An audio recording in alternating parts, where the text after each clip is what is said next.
Driving at night, Morion's small convoy, soldiers and aid workers, managed to dodge the Serb lines and reach the besieged town. All along the road into town, there were dozens, hundreds of women, children, old people, sitting in the snow, burning wooden boxes, trying to find a bit of warmth. It was silent. There was an atmosphere of death, despair. They were desperate at that moment. The town knew he was their only hope. When he tried to leave, women and children blocked his path.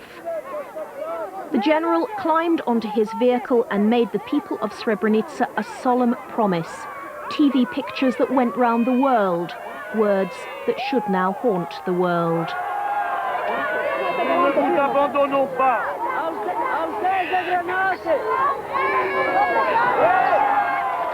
Diplomats safely ensconced at the UN in New York aren't used to such decisive statements. But Morion's very public position embarrassed them into action. Please raise their hand. The Security Council declared Srebrenica and 5 other enclaves to be safe areas. They would send in peacekeeping troops to ensure the Serbs respected that.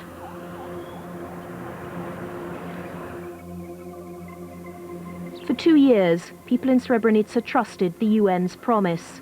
But the Bosnian Serbs used the lull to plan a huge military offensive. The first hard evidence of that comes from phone calls intercepted by intelligence sources in Bosnia last summer and later passed to dispatches.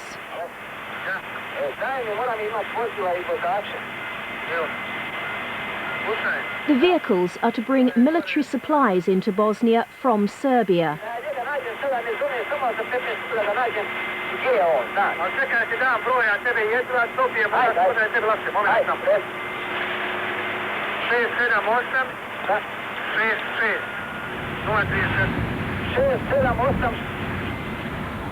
Dispatches traced the number to a restaurant in Kragujevac, a town in Serbia. Using the phone, Mirko Krajšnik, a logistics officer with the Yugoslav National Army, which is now under Serbian control. Why here? The restaurant is next to a huge munitions factory, which we won't show to protect sources still working locally.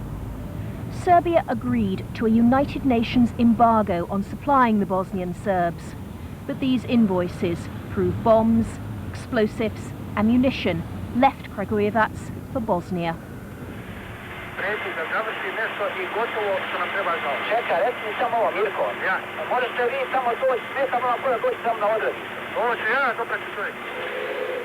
The questioner was Mirko's brother, Momcilo Krajšnik.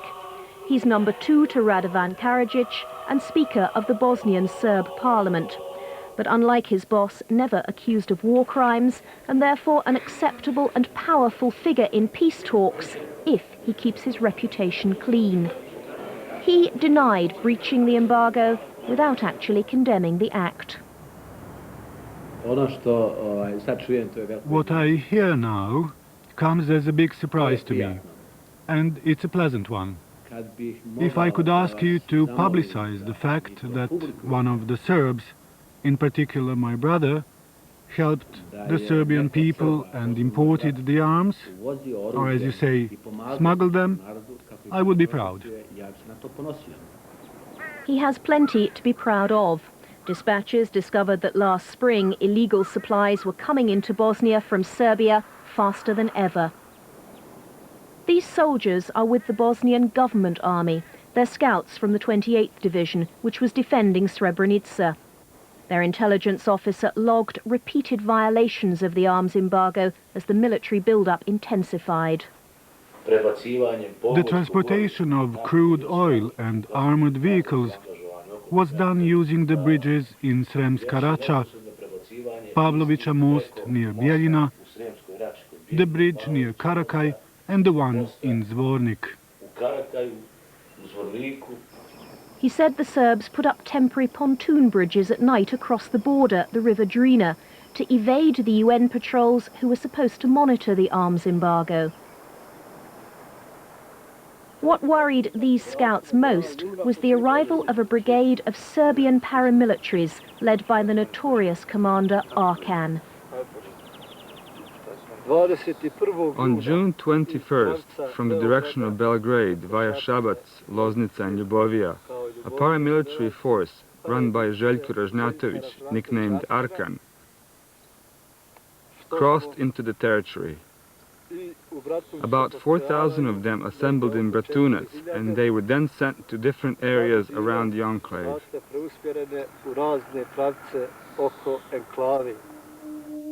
The secret documents dispatchers uncovered confirmed the United Nations knew this too. Arkan's brigade are accused of murder and rape wherever they go.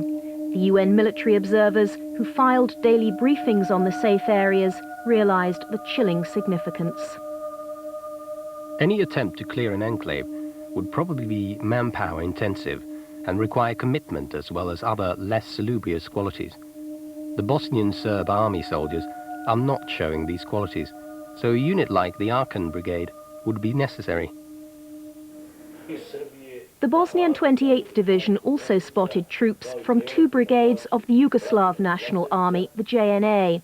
That's based in what's still called Yugoslavia, but is now little more than the Republic of Serbia.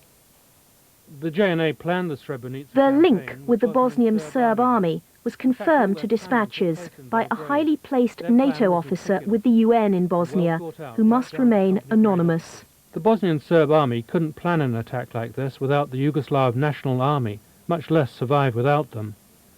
The Bosnian Serb army was not only supported by the Yugoslav National Army logistically, but you have to look at their command and control and communications. The Bosnian Serb army communications were all networked with the Yugoslav National Army, just like the SAM-6 missiles aimed at our planes. So how high did cooperation go between Serbia and the Bosnian Serbs? The answer may come from more intercepted phone calls between Bosnian Serb officers talking after the fall of Srebrenica.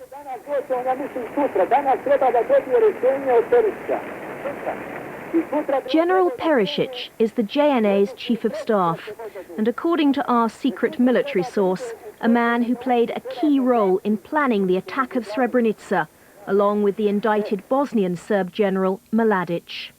Mladic was spotted with Perisic many times by attachés both US and from other NATO countries.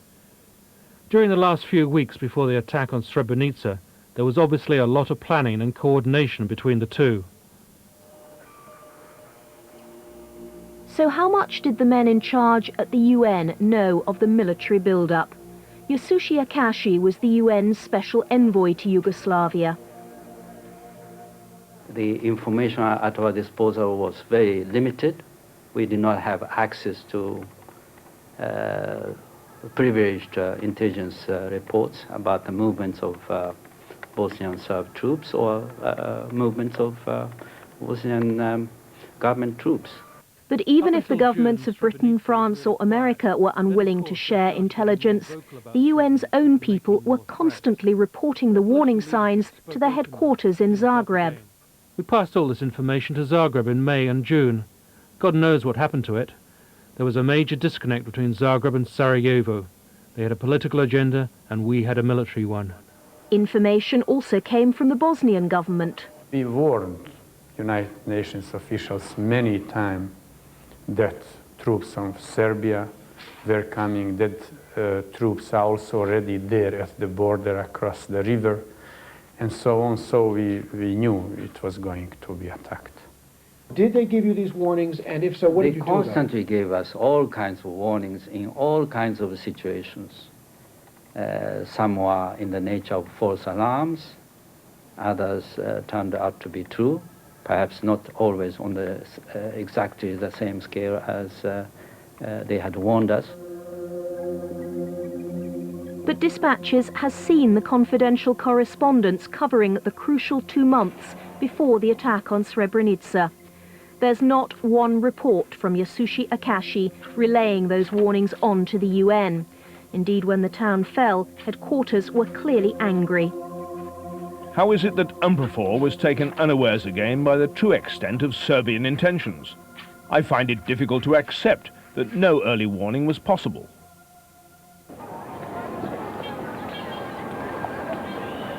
The defence of the Srebrenica safe area depended on about 450 Dutch soldiers.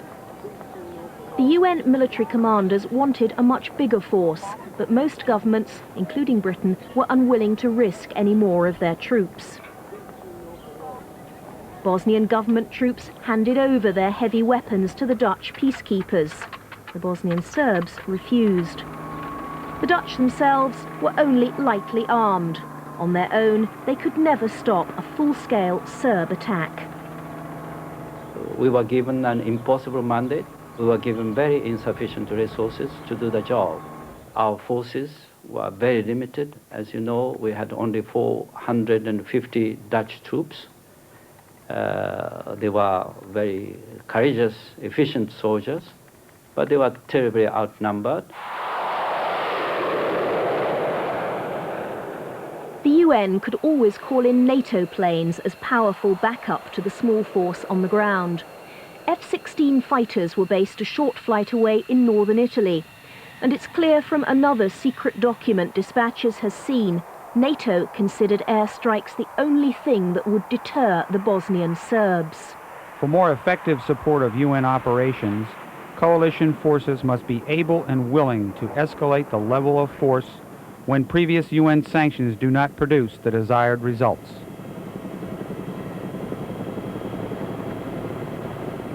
That was certainly the view of the British General Rupert Smith.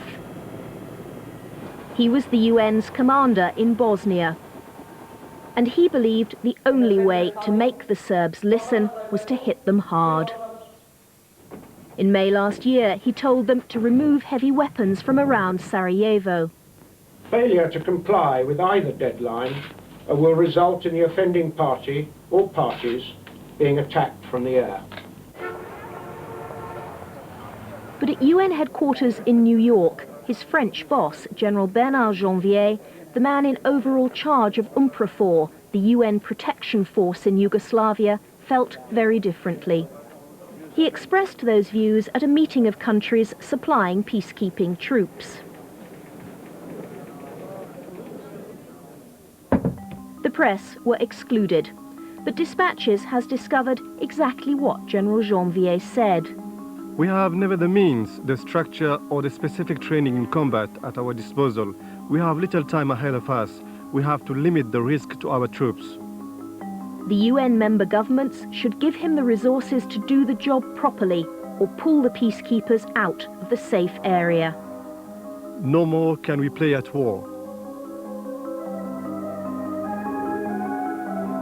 America's ambassador to the UN, Madeleine Albright, didn't hide her frustration at Janvier's position. Former Yugoslavia, Bosnia and Croatia. What I think, again, came out of this, and some questions that I myself asked, have to do with the question that we don't understand why air power is not appropriate at this time. Neither did General Rupert Smith, and the following day he ordered another round of air attacks.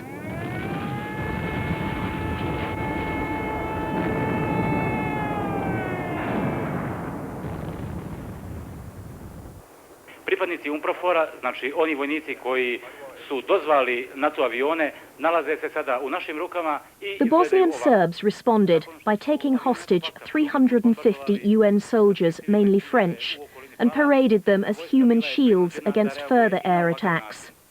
General Smith's strong-arm tactics had backfired in a most humiliating way, and one which would dramatically alter how the UN would act from now on. For us, liberating our hostages was our highest priority.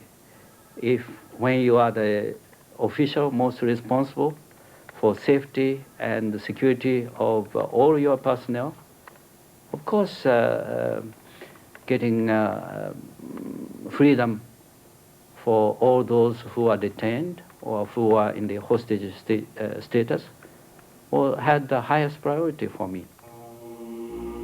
Amongst the secret documents dispatches has seen a letter which proves how this new priority affected UN policy. General Janvier wrote to General Smith, asking him to comply with a request to consult the UN Secretary-General before he authorized any more air attacks. It's diplomatic jargon for saying, in future we'll give the orders, not you. General Janvier now began a series of secret meetings to resolve the hostage crisis his way. Smith was really straightforward. He said, I won't talk to the Serbs until they release all the hostages unconditionally.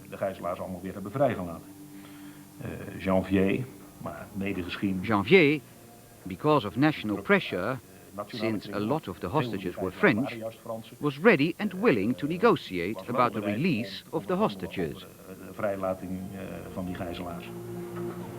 At a hotel in Srebrenica in Bosnia, General Janvier met the Bosnian Serb General Mladic and the Yugoslav Army's Chief of Staff General Perisic, confirming his key role in everything that happened.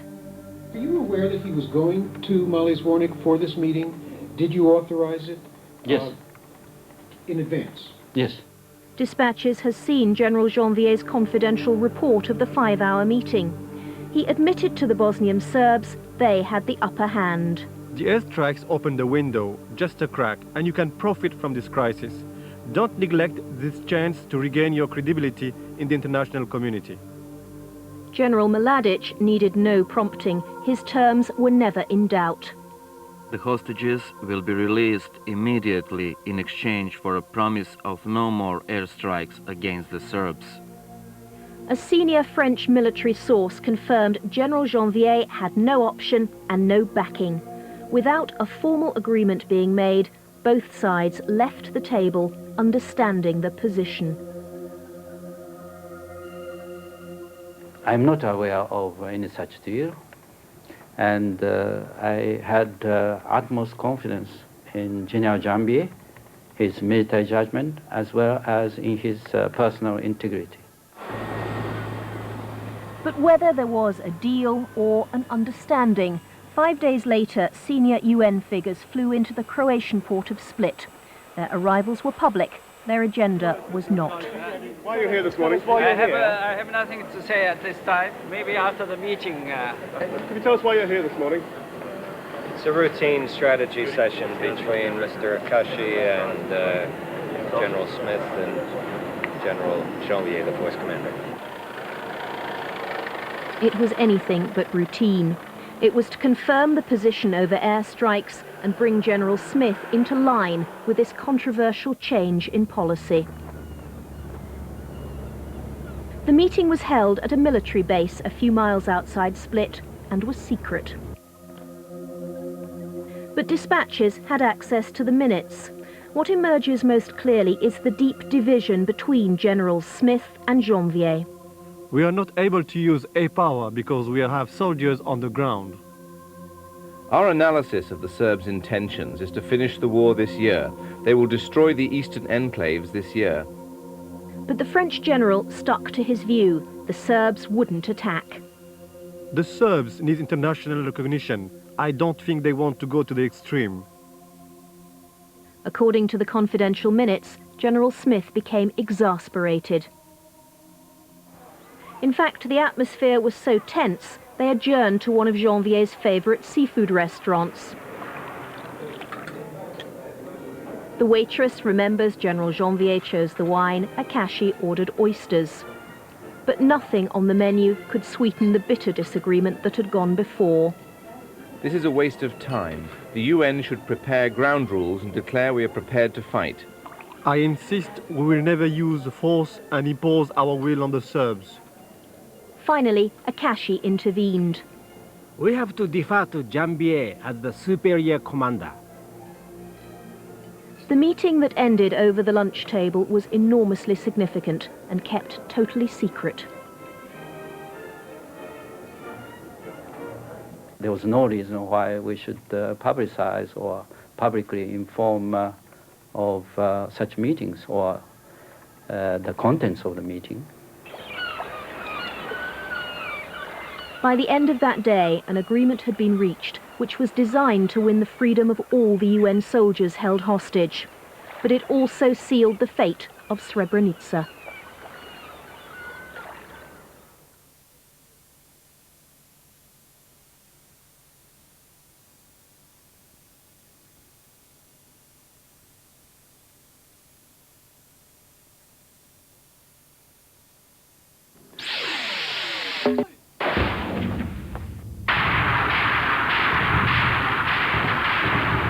The final act was beginning in the tragedy of Srebrenica. On July the 6th last year, the Bosnian Serbs began their long-planned offensive. The Bosnian Muslim commander begged the UN for air attacks to stop the Serb guns pounding the town. Among the secret United Nations documents uncovered by dispatches, a remarkably similar plea from their own military observers under attack with the rest of the town's people. If this continues, a massacre is possible. The relationship with the local population is deteriorating, and the UN is losing credibility in Bosnia.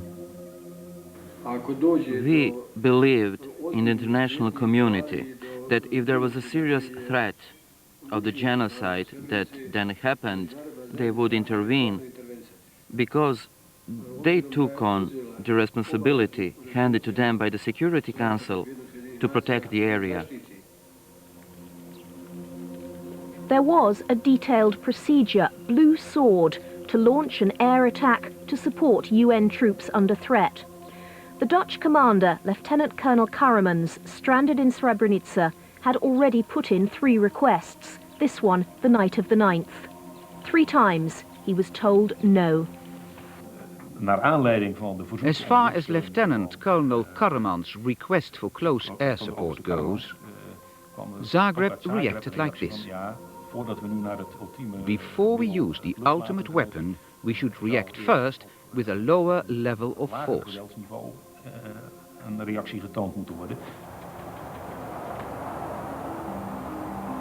But at UN headquarters in Zagreb, by the 5th night of the Serb attack, they'd changed their minds.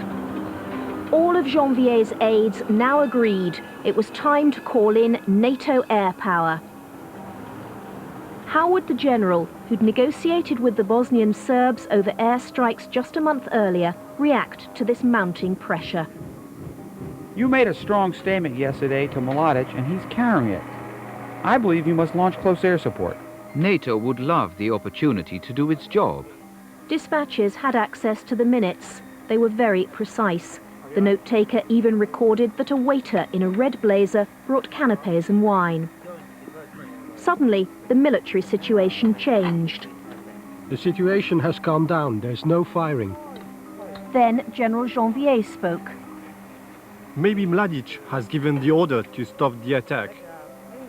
The strategists around the table didn't believe that. But they now faced a problem. It was dark, and Serb infantry was so close to Dutch peacekeepers, air attacks could hit both sides. It was enough for General Janvier. If someone says why there was no close air support, we can say it was because of the infantry attack, and it's too dangerous. I don't think Mladic wants to punish the enclave. One of those present was a senior aide to General Janvier. I was disappointed. I had worked very hard Sunday afternoon and Monday to get air support, and it fit perfectly within our mandate. I personally, as an advisor to General Janvier, said it was very opportune and necessary to call in air support. Clearly, there's only one person who can take the decision, and that was the force commander. And it was his decision not to launch air support, and he had his reasons. Planes were ordered to take off at dawn to be ready if the situation flared up again. And the Bosnian Serbs were given an ultimatum: stop shelling by 6 a.m. or be attacked.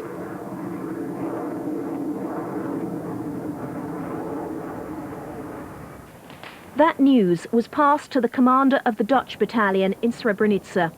In the early hours of the morning, he relayed it to the town's leaders, even telling them where the targets would be.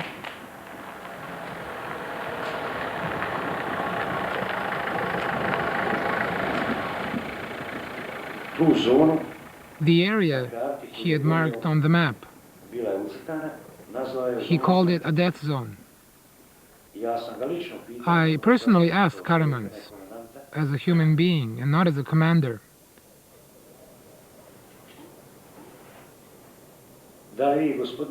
if he can promise that the attack will come. He told me he promised me as a commander and as a human being. At that moment we believed him, because he spelled out the entire plan for the attack and spelled out and emphasized the political agreement of the governments involved. Karamans also advised Commander Ramiz to move everyone out of the area, which he did. Ramiz then went outside to reassure the refugees. I was in front of the post office when the commander came and said they were going to protect us. I was not alone. There were thousands of us. It was night. Around midnight we asked what was going to happen, and they promised to protect us.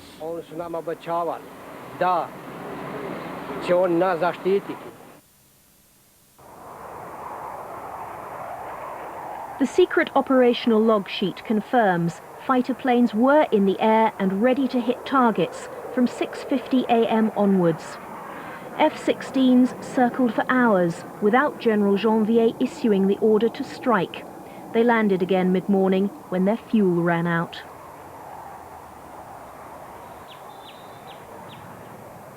In Srebrenica, soldiers and civilians waited, watching the empty sky. The Dutch peacekeepers felt badly let down by their own UN commanders. That was pretty frustrating, and at the end of the day we became a bit cynical about the possibility of air support, because it hadn't come so often before. Okay, we want you to come in from the north and egress to the south. That's the best attack heading, I think. Pictures from the nose cone of a Dutch fighter plane record the only mission of the day. Mid-afternoon, 2 fighters were given clearance to fire on 2 Bosnian Serb tanks shelling a Dutch patrol. They missed both targets. So why was this the only attack that went ahead? The Blue Sword release shows General Janvier tightened the rules of engagement. He would only authorize an attack on those heavy weapons identified as shelling UN positions. There was no longer the option of a preemptive strike to stop the Serb guns firing on soldiers or civilians.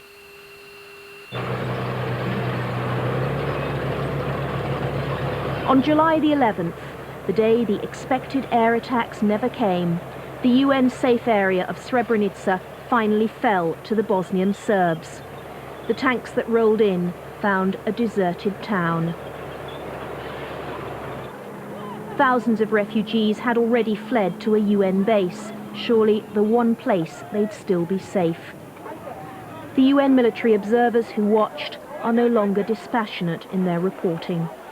Tears were in our eyes, seeing the desperate displaced persons with no secure future, looking at us, seeking help we cannot give them. We really lost this enclave and our heads.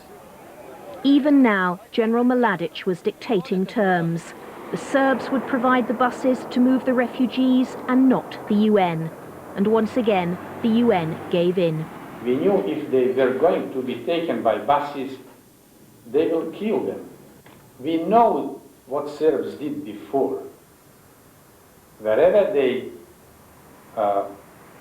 captured people, they either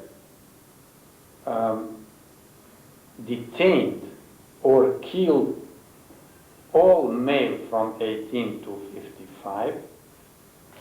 It has never happened that a man of that age arrived across the front line. His fears were clearly spelled out at a meeting with UN staff, who reported his words onto Yasushi Akashi. It would be a disaster. The UN should protect them in the area where they are. It's supposed to be a protected area. We kept telling them, you must not allow people to leave your camp there.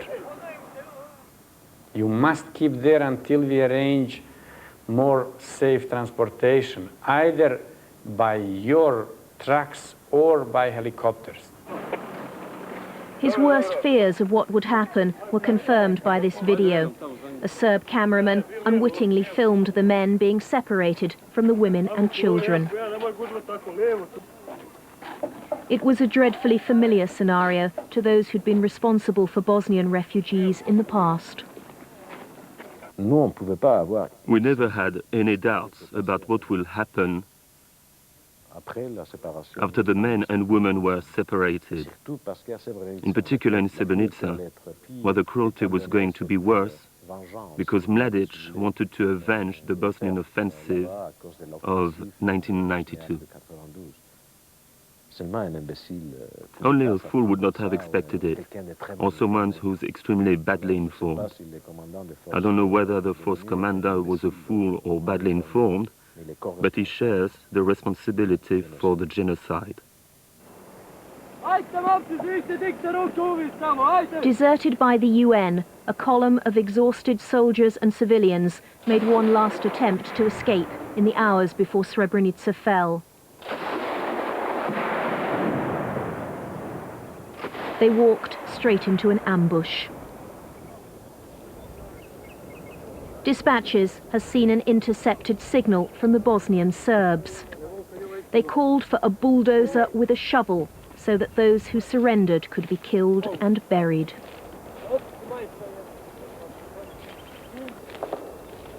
For miles around, it became one huge killing field. We hear some shooting from the area of Bratunac. Because the men were taken in separate buses, we fear for the worst. But Yasushi Akashi, in his daily report, leaves any mention until page 2, paragraph 8. We are beginning to detect a shortfall in the number of people expected to arrive in Tuzla. UN headquarters sent him a sharp note. What about the reports of mass murder coming from refugees? They're widespread and consistent, and have been given credence by a variety of international observers. We have, however, received nothing on the subject from UNPROFOR. So did the UN's Special Envoy underreport the dangers? I cannot say whether we did so or not. But as I said, in hindsight, it might have been so. 3,000 Muslims are dead. Up to 7,000 more are still missing. Those who anxiously scan the boards know there's very little chance they'll ever see husbands and fathers again. General Janvier refused to speak to dispatches, despite repeated requests. Yasushi Akashi was promoted. He certainly never considered resigning. No, I felt that it was my duty to do my best, in carrying out my job under the difficult circumstances. So long as I had the confidence of UN Secretary General, I felt that I should continue. Abdication of my responsibility would have been an act of irresponsibility. Srebrenica is now under Serb control. The United Nations failed in its promise to protect the town, but the UN is only the voice of its member states, and all the evidence is that Western governments lacked the political will. They were prepared to sacrifice Srebrenica and its people.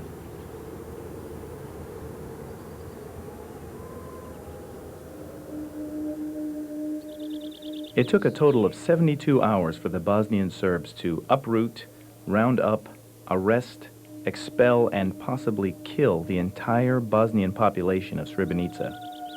A week after the town fell, an American major with the UN filed his report. He was brutally succinct. A deliberate and planned execution of an ethnic cleansing operation, which UNPROFOR and the community of nations have watched with little or no response.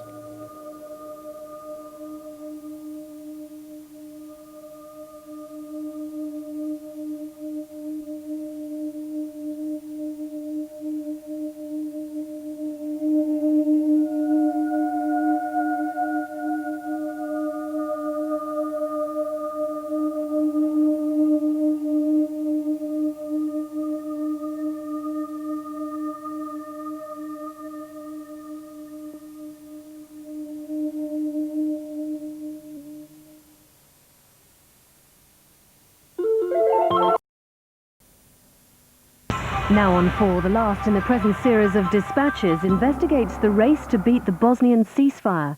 This programme contains scenes of war which some viewers will find distressing.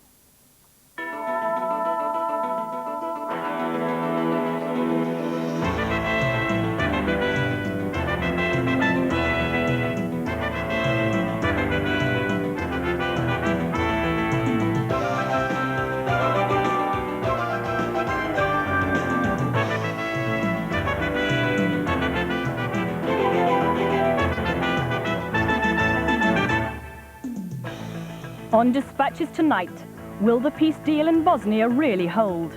Can all NATO's troops keep territorial ambitions at bay? In tonight's Dispatch, Canadian-Croat journalist Jane Kokan presents a unique eyewitness account of the Bosnian Muslims in the last hours of the war as their general raced to beat the ceasefire. On the eve of the signing of the Bosnian peace in Paris, Dispatches reveals how the Muslims achieved their last great land grab. But can they or the Serbs live with such an arbitrary front line? That's Dispatches, the grim discoveries of war on the edge of peace in the Battle of Sanski Most.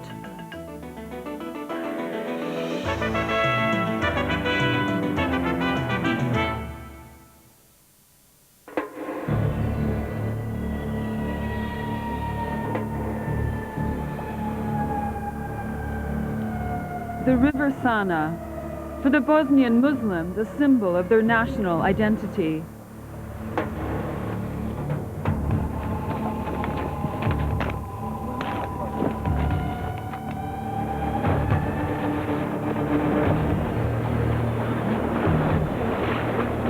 "6,000 miles away in Dayton, Ohio, the Sana was cut in two, half to the Muslim Croat Federation, the other half to the Serb.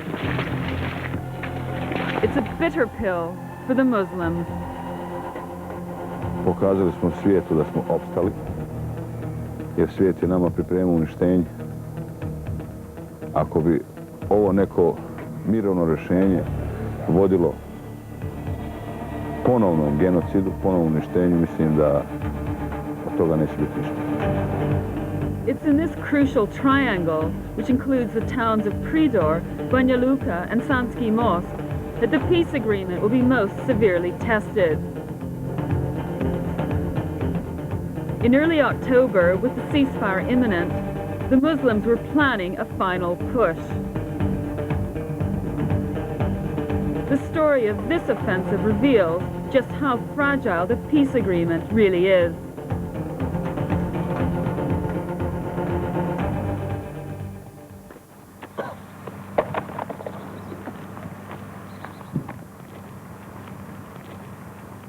October the 10th, Lanište, divisional HQ of the Bosnian Muslim 5th Corps. There's talk of a ceasefire, but these soldiers remain undaunted.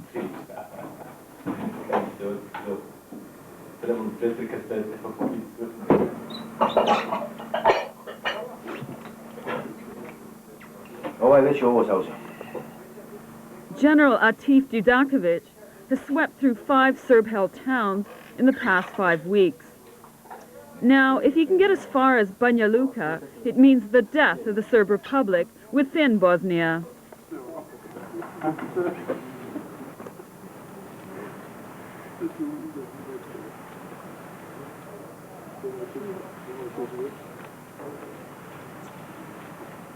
Pa moral je sada veći nego što je bio.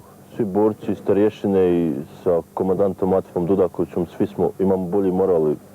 Za ovo kratko vrijeme uzeli smo dosta teritorije, a mislimo još uzeti. Do Banja Luke, sve i... As the Americans plan the division of his country, Dudakovic surveys his map, which shows just one united Bosnia.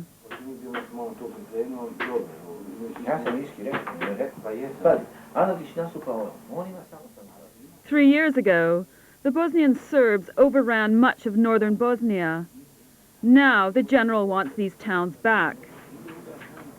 Pokret jedinica, znači gotovo za napad 3:00.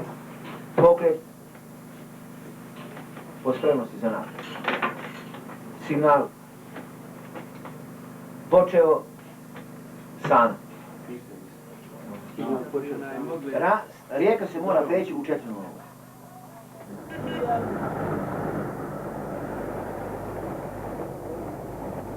To je naš VBR. Gdje ide taj GBR sada? Ode da malo pali srpske teritorije, da ispali. Evo tu ide i naš general zove da ide u nove pobjede.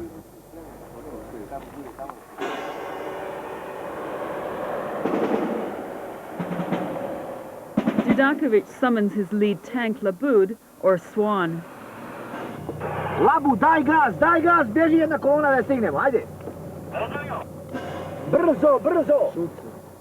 Very few of the Bosnian army are professionals, and they're not all Muslims. Today there are 7,000 soldiers attacking in 3 columns.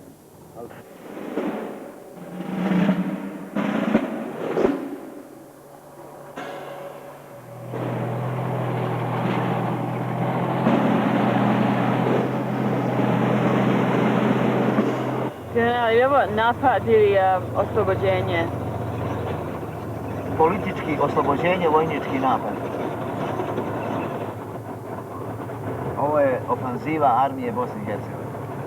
Oslobodilačka. Kako je general Žap imao ofanzivu na Južni Vijetnam, oslobodio Saigon, pa tako i mi sada. 3.5 years ago, the Bosnian Muslims had no weapons to speak of, while the Serbs inherited one of the best equipped armies in Europe. The Muslims asked for help, but none came.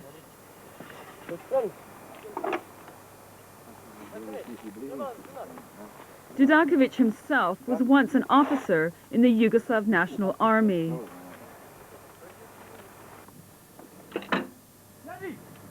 At 9 a.m., the softening up process begins. Much of this weaponry has been captured from the Serbs.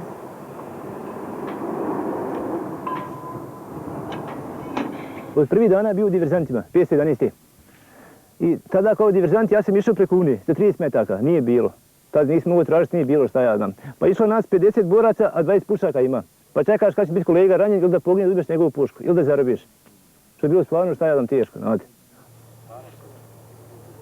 Each little victory brings further prizes. This time another tank captured from the Serbs earlier this morning. The general wants this one facing its previous owner within the hour.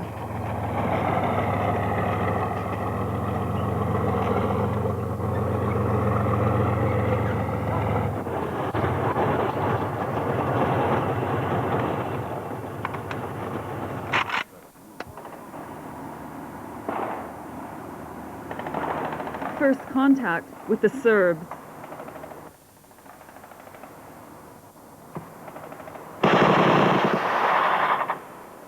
Pockets of Serb resistance are cleared out. Muslims call Serbs Chetniks. Decades ago, Chetniks were elite Serbian soldiers. Today it's a derogatory term implying extremism.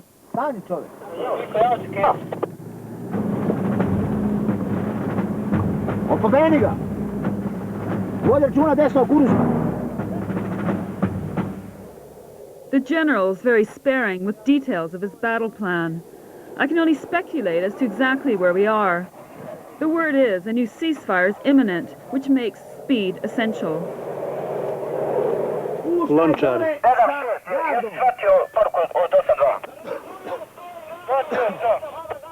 U redu, znači da spoji s policijom. Kada se policija dođe, onda se vraća na osnovni zadatak. A oni idu dalje. The success of the general's mission will depend on this small group of commanders. Onda ćemo 52. brigadu uvesti preko tebe, a ti ideš ka San. Danas smo probili četničke linije, do sada imamo zarabljeno, trenutno je jedan tank ovdje, Bofors, kamioni i ide se sad na minobacače i haubice. Ne, vidi se dobro. Ali razočarao sam se u neke recimo MUP i ove Klabuge. Time to reveal the main military objective. Mi ćemo danas ući Sanski Most. Ne znam ćemo stići. Ne, sigurno, pazi. Bitno je samo da ovaj sada pređe u Vrpolje, ovdje u Sanu i da ti guraš ovamo. Gotovo. Oni su osjećeni. Ali vidite kako se situacija mijenja totalno. To cross the Sana River and take the city of Sanski Most in one day would be an astonishing achievement. Da ovdje lokaliste Sanski Most. izmanevriš, razumiješ? Sanski Most, ja. Da, Sanski Most. Znači, pa nemoj ići ovdje. Kad dođeš na gradnju, onda idi sjeveroistočnim padinama da bi ovdje u rijeku prešao. Jer ovdje će se glaviti, neš moći... Ići ću ovdje, pa ću ovdje. Tako. Samo ću stići. Idi. Uvijek se moraju donijeti odluke. Mišljenje odluke, ali kad donese odluku, onda povratka nema. Budeš i kalkulisao, gubiš.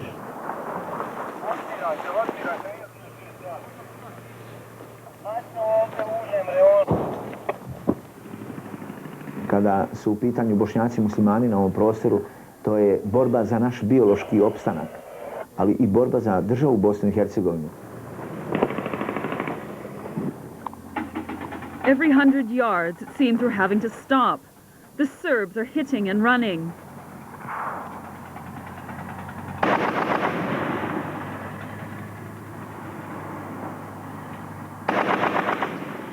The heavy machine gun is called into action, but it's still a stop-start business.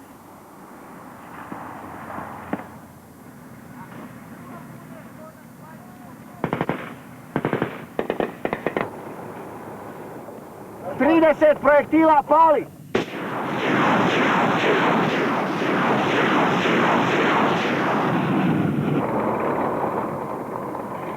The column advances deeper into the disputed triangle. Many of these Muslim soldiers personally know the Serbs are shooting at.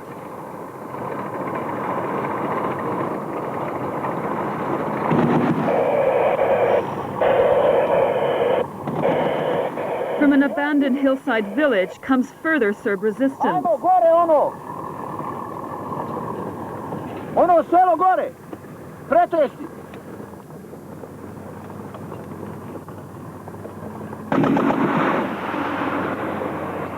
Rekao sam. Ajmo, ej! Ajmo, sjedite na njim, idite to tamo, sredite i... Ajmo, sjeda na transporter i kreći. Ej! Žiljo!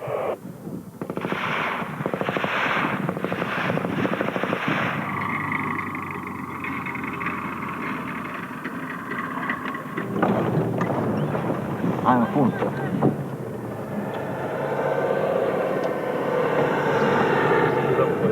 Pazite kabla toga. Kuga.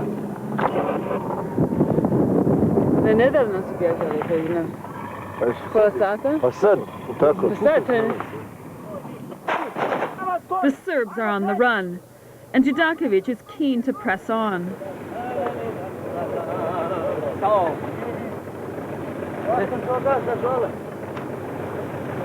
Pa gdje se vraća nazad? Naprijed neki. Gledaj, ko na filmu.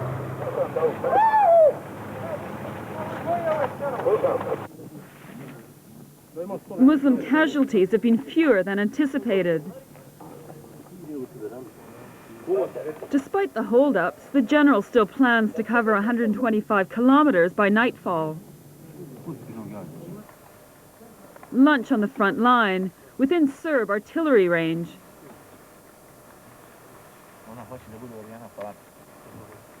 Evo vidiš, mi sad jedemo, on bježe. I mi ne možemo sad da ih stignemo. Kad mi na odmoru jedemo. To su nas oni naučili. Kako to? Zato što su nas prisili da se branimo. I u odbrani se ne ide. On the move again, Judakovic tunes in to taunt his Serb counterpart. Zemljak, doktore moj. A čuješ, ja stvarno sam profesor, je.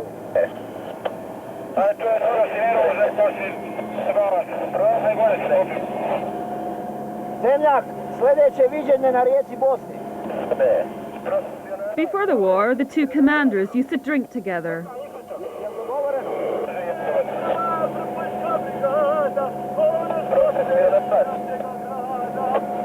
ti ili ja? Another Serb tank, but this one can't be turned around. There are snipers everywhere.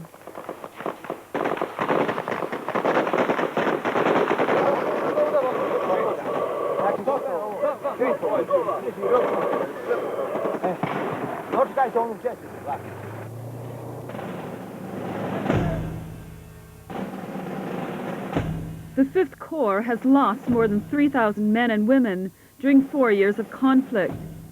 Today, this bitter war is taking its toll on the Serbs.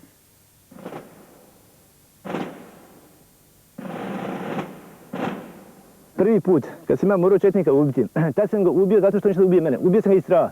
Pa znate kako prvi dana jeste? Prvi dana jeste ucilo, ubije, Bože, psiha je ubijala i šta nam, vidiš to slike i po noći ono, usnu, to dolazi sve. A već kako je rat odmislio dalje, normalno postaje isto.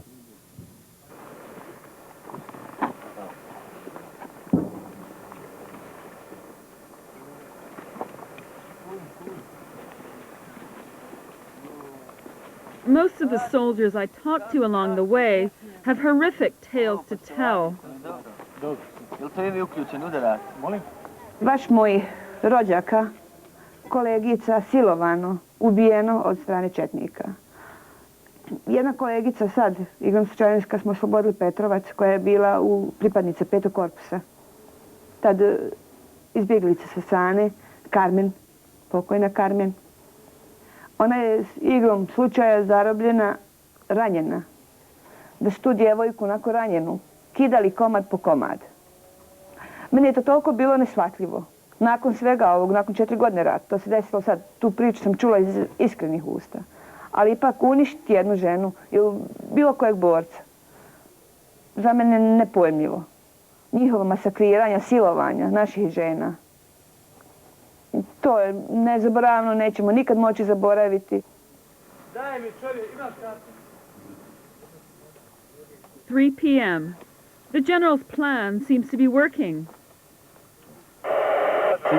Jedna četa bataljona vojne policije i uzet ćemo još vojnu policiju iz 7. korpusa, blokirati Sanski most i ti odmah prelaziš ovamo i ideš u sastav. 147. za tebom. Ti ćeš biti lijevo od komunikacije, ovaj desno. Ovo je put za Bosni Majde. Nešto ti je sve veli žan.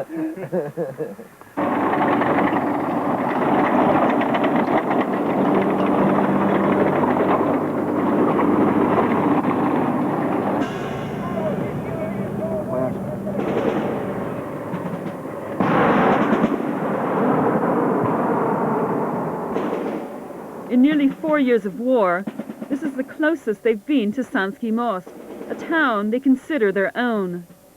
And now at last, it's within sight.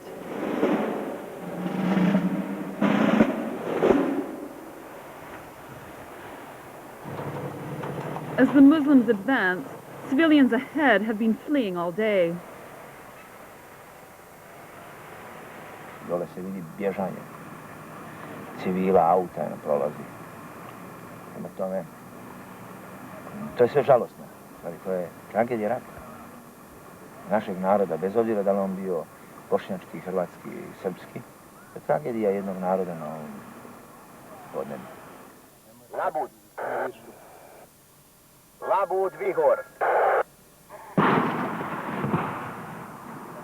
Daj kobru traži. The general's precious tanks have been delayed, and there is no sign of Labud, the lead tank. Red saddle!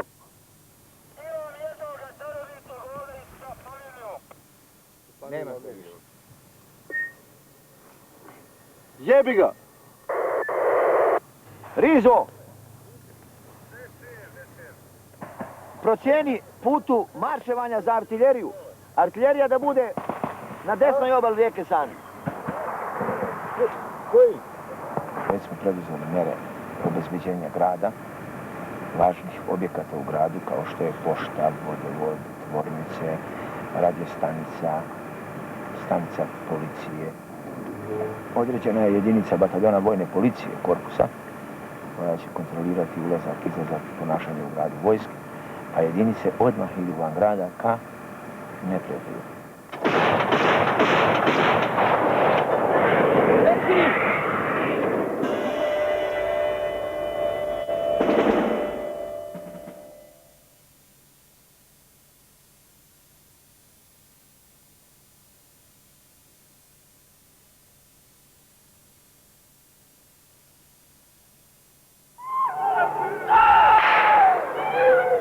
4 p.m.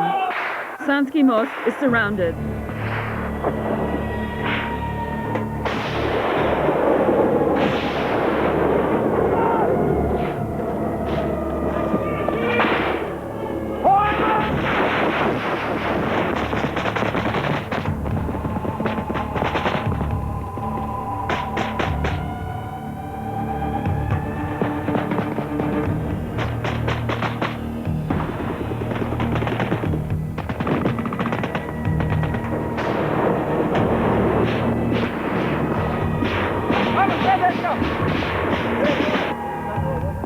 As the commander, Judakovic stays on the hill coordinating operations.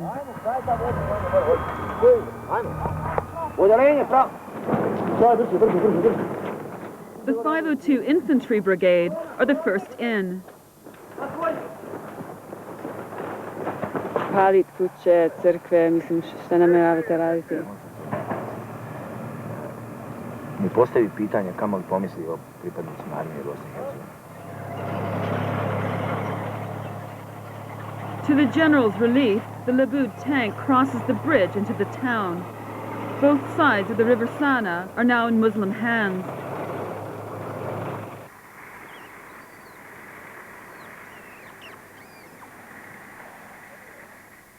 The final touches to the battle plan are now completed.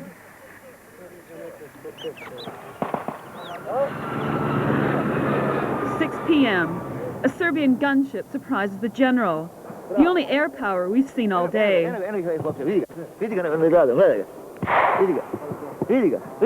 Kao riba. Gledaj, ta 30 metara u zemlji. A, vidi.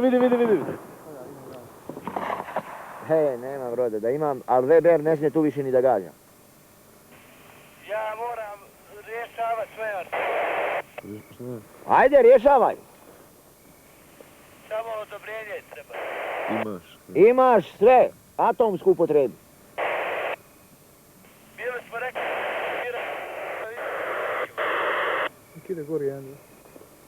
Odobreno sve.